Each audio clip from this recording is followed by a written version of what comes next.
the message from the ancient spirit on the lake that my wife did a post about here a few days ago, you could also watch first before I'd be watching this one.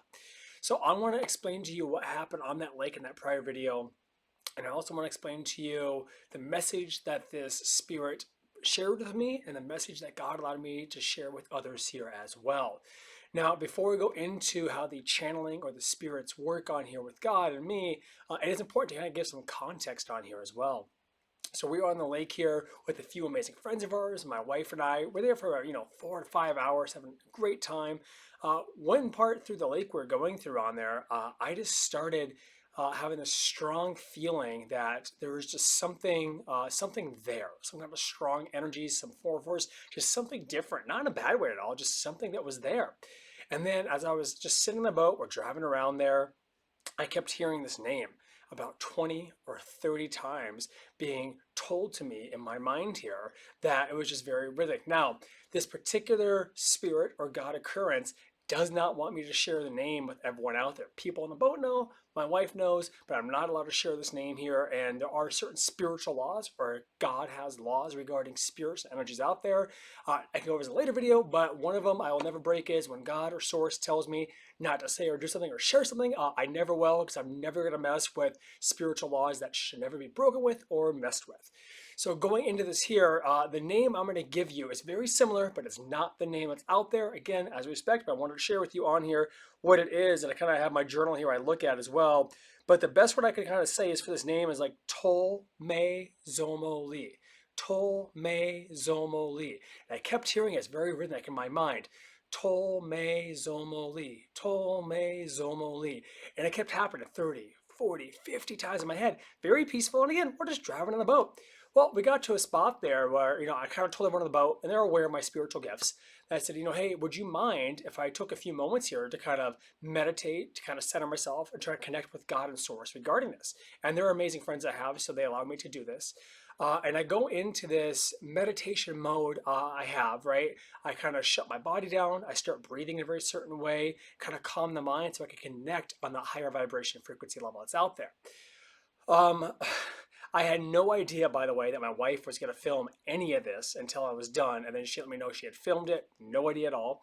When also this happens here, I go into this uh, time no longer matters type thing. And the best way I can describe it is the spirit takes me back thousands of years ago, right? And for those of you who don't know, when I have spirits, when I'm channeling, when I'm out there, they will always give me certain visuals or certain things that make sense to me or certain things that make sense to my mind to kind of give me some kind of reference of what it might be. And this was far, far before Native Americans, far, far before that, because not one visual, not one sound, not any sense at all had anything to do relating to Native Americans. So it was prior to that. And what they showed me, and I'm just going to explain to you here, is imagine I was kind of standing above the water without my body on there, and the spirit was next to me as well, taking me back to when their people were all there. And at first, it just kept saying in my mind over and over again, many animals used to roam here. Many animals used to roam here. Many animals used to roam here. And I kept repeating and repeating. And then I would see, getting goosebumps right now, but then I would see just hundreds of animals, just hundreds of them. And I can't even make these animals out. They're not animals I'm used to seeing at all on there. And then the way spirits communicate with me on here is that they show me an animal as an example that makes sense to me, but they'll tell me, hey, it's not this, but that's the best thing you can do. And the one animal I kept sticking out was a mighty buffalo, but it's not a buffalo. A mighty buffalo, but it's not a buffalo. Because that is the closest animal that makes sense to me that they could relay that might be there, but it was always a mighty buffalo, but it was not a buffalo. It was like the largest animal that was there. So many other animals. And then I could just see so many happy people, so many happy families, just nature, everything's immense on there. The mountains were so much higher. I mean, a good easily 20, 30, 40 stories higher than they are today. And I could visually see them in my mind. And I was drawing the mountains out, as they used to be. And then, something very sad happened. And I just got super sad, super emotional. And I just saw this massive wall of fire. I mean, I'm talking fire 20, 30 stories high, totally just engulfed this entire forest around the lake area where we're at. And as the fire was coming in, these people could not escape at all. The animals could not escape at all. And there was water there with a mountain. And these people had no choice. There was the fire, there was the water, and there was the mountain. And oh man. And unfortunately, all these people,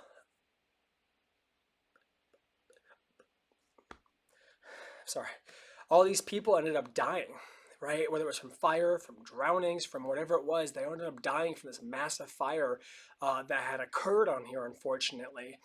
And, just kept sharing with me, just what had occurred, the fire and everything else. And I was there, right? I could see the people being burnt, being drowned, being killed. I could feel it. I could hear the screams. I could hear the animals screaming as they were dying on there. And they were just sharing this with me on here. And it's such a blissful experience to do this.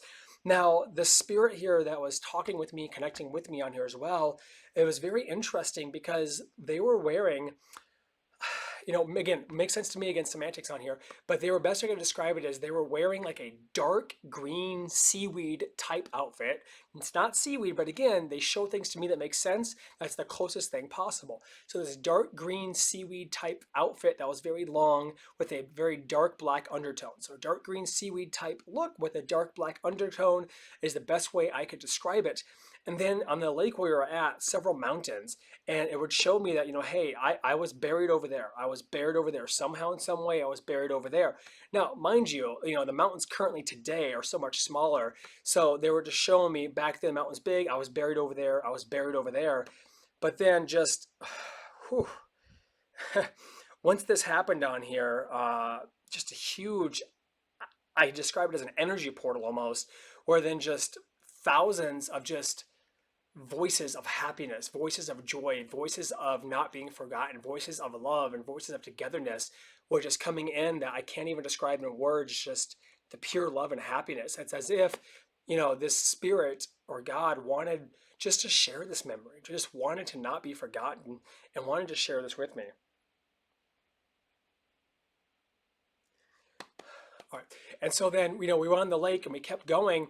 And as we're driving now, the best way I can describe it is, again, when I have this connection with God, and I call it an energy portal opens up, right? So the entire universe, time and space no longer matter, but this energy portal opens where God, spirits, angels, they know that someone like me is connected now to this. And so they'll start reaching out just all around. Again, never bad. It's always love, always peace.